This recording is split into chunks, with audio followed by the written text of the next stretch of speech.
harargeedha jirraa biyya jimaadhati dhiisuu hin dandeenyu silaafuu qamaati tahus na dhageeyme wahin si himaati weenne tanaan bahee ganamaan ka'eeti ganda gaattiraan gahee mana aruuzaati achin itti gore jarri firakooti yoo mana ol seenuu jarri na guddisee mucaan dheeraan tokko feestaala luqqisee jimaa qudaa ajaa'ibaa natti as facaase inni itti aanu urata na raabse gammadeetiin anis jimaarra gachiise marxoo keessa seenee jimaarra gachiise shamarranii sedduu hagaafas wal barree barcaadha eegellee doowriidhaan hiriirree afaanitti jimaa waliif axeerarree hashubbisu sedduu waliin bu'ee dirree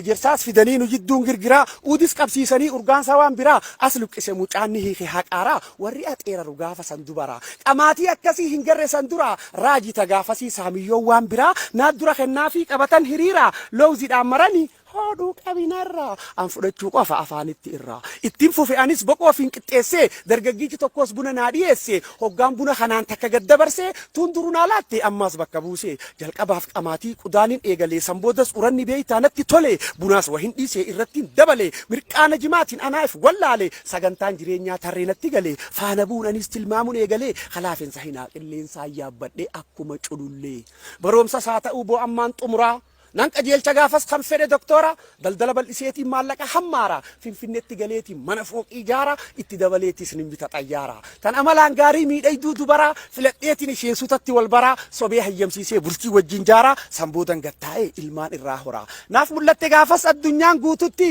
hiriyaa Baaraak Obaamaati ayyaroo sanitti haroorri gaafasii isa akkanaati qindeessan sagantaa beekaa gaanaa miti abjuudhaa fi hawwii mirqaana jimaati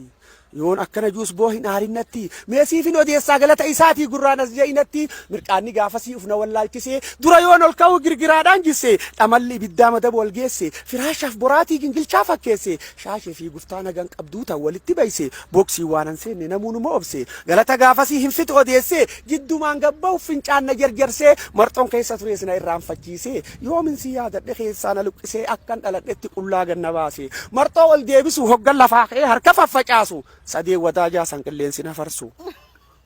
mana yoon ollaaluu dachiitu naan cite irra caalaa hawwan afaan walanqatee kuun ija qabate kuunis na dhokate gariin iyyoon laaluu toomaa siffate dargaggeessi taanaan sabooni maraate kajuuf hoflu magaalaan dhaabbattee fiiginsaa huddumaaniif dhiite hararransa hinaa bosonatti lixe tan gufuun na dhootte hotteen quba miilaa sadii bubuqqaate kana teeraaf jaappoonii fi qaama qajimaatu fixe marxoodha fi kophee dabalatee waliin garre kunoo achiin eda bultee galanni isaa kanaa qamaatii yoo halkaniif guyyaa haalaan guddatte boora koon akkanaa takkaasi mudatte tanaafuu dhageessa warri dargaggeessaa xiqqeeshuma hadheessaa warri lulluuqqattan ijarraa na hambisaa qopheessee dhiheessaa Shambakii Ahmadii